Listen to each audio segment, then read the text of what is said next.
Outlaw Run is an RMC topper track wooden coaster at Silver Dollar City in Branson, Missouri. It's the second coaster RMC ever built, their first ground-up coaster, and it's a really great ride.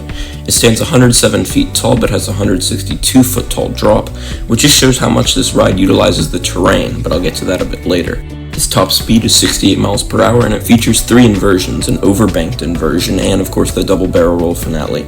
Outlaw Run's setting is beautiful. It's located in the middle of the woods and it features some awesome pacing and good airtime. That being said, I don't have as high of an opinion of it as others might. The 2 key factors for me regarding enjoying Outlaw Run were the row and the time of day. So this leaves a weird feeling for me since I believe that a truly elite coaster has to be elite under all conditions, row and time of day included. Going more into that, Outlaw Run has a pretty noticeable rattle in the back half of the train, so even though the drop is fantastic back there, I definitely preferred the front since it provided an all-around better ride in my opinion. But the main factor for me was day rides versus night rides. During the day, Outlaw Run had average pacing. It didn't take its elements at nearly the pace I had hoped and come to expect, leaving all the forces neutered. Combine that with a nasty rattle in the back half of the train, especially in wheel seats, it's not super bad anywhere else, and Outlaw Run left me wanting a whole lot more. But as the day went on, the ride warms up more and more, and at night it absolutely flies. When Outlaw Run hauls, it hauls. Flying through the woods in the pitch darkness, going through those elements at an extremely fast pace is an experience that very few coasters can match.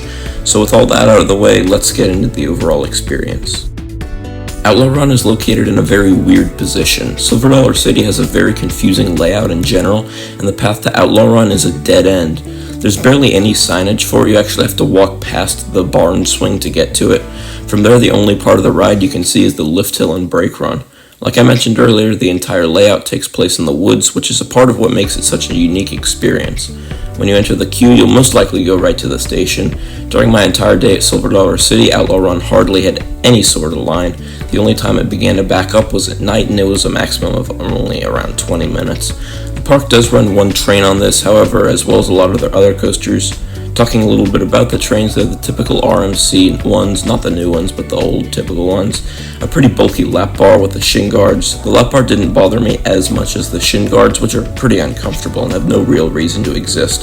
The ride hops are staple happy, but it doesn't really matter since the restraint comes down during the ride. The only time it would matter is on the first drop in the back. Outlaw Run is themed to an old railroad line being attacked by bandits, but the theming's pretty loose. Going into the layout, you start by dipping into a small valley that passes under a viewing bridge. You then ascend the lift hill, which gives a fantastic view of the Ozark Mountains. Like I mentioned earlier, the first drop is fantastic in the back few rows. It's got some unique shaping. You flatten out right after the lift hill and then go up and plunge down, which offers some strong and sustained ejector airtime. However, there is a very bad pothole at the bottom of the drop, especially when you're out of your seat. In the back few rows, you get slammed back down hard when the train goes over that rough spot. It's really unpleasant. The next element is this one-of-a-kind overbanked inversion. You turn to the left after the drop, flip up to the right, banking around 150 degrees, something like that, and then twist back to the left. It's a unique sensation since you're not sideways and not completely upside down, kind of a mix between the two. I like this element more when the ride's running faster since the whip into and out of the element is amplified. Next, you fly into a twisted airtime hill. It's actually pretty unbanked, so there's some really solid laterals along with nice ejector. Of course, this is another one of those elements that's better when taken with more speed. You then turn to the right and go through an airtime hill that starts when the track is banked, but then levels out at the end of the element. This hill actually has a really sharp apex, so it delivers a quick but strong pop of ejector airtime throughout the train. After that, you turn to the left while rising up, and then twisting straight down as you fall back toward the ground. This element didn't really do too much for me, other than offer a bit of floater. I definitely think it could have been stronger. Even when Outlaw Run was fully warmed up, this turn was one of the weaker parts of the ride. Next, you turn back to the right and fly through a wave turn. It's sustained, shaped well, and delivers some really good sideways ejector airtime. Sideways airtime is a unique feeling, and it's really good when elements such as this wave turn can incorporate that sensation into a ride. After the wave turn is another one of those potholes I mentioned earlier. This doesn't hit quite as hard as the one immediately following the drop, but it's definitely there, especially towards the back of the train. When I say Outlaw Run has a rattle, I'm mainly talking about these potholes, but the coaster doesn't track all too well either. Wooden coasters occasionally have a bit of a shimmy to them, but Outlaw Run and the rest of the RMC topper track coasters aren't traditional woodies.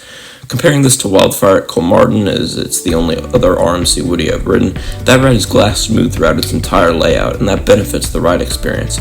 Sure, Outlaw Run's based more on that out-of-control feeling while flying through the woods, but I definitely think this ride would be better if it were smoother. It's the main reason why I prefer the front row on this coaster to the back, because it's smoother up there. Going back to the layout, you go through a straight airtime hill. It's got some really strong ejector airtime, one of those hills that RMC has really mastered. And the following valley is another smaller pothole, but you don't really feel it on the front. It's the mildest of the three, but it's definitely there. Outlaw Run's finale has been praised by a lot of people. The double barrel roll with great hang time into the brakes is definitely a fantastic end to the ride. The first roll is really whippy, and the second offers some really good sustained hang time. You're also twisting to the right at the end of that second roll, so it's kind of a similar feeling as the overbanked inversion I mentioned earlier when you're upside down, kind of sideways, feeling some good hang time. This definitely gives more of that though. And after this, you hit the brakes. I've heard a lot of people complain about Outlaw Run's length, saying it's too short and doesn't pack in enough. It's only got about 35 seconds of prime ride time, but I never hit the brakes thinking it was too short. The ride packs in a multitude of elements and different sensations, and I felt it was the perfect length for what it was supposed to be. So overall, Outlaw Run is a really good ride, but its levels of greatness vary a lot based on the conditions you ride it in. It's a perfect headlining coaster for Silver Dollar City, and it offers a really fun experience. In my head, I debated which coaster was the best at this park, this or Time Traveler. And while after the first few hours of my day I was certain it was Time Traveler, a few mediocre rides on that coupled with some unbelievable night rides on Outlaw Run, I now think that Outlaw Run is the best coaster at Silver Dollar City.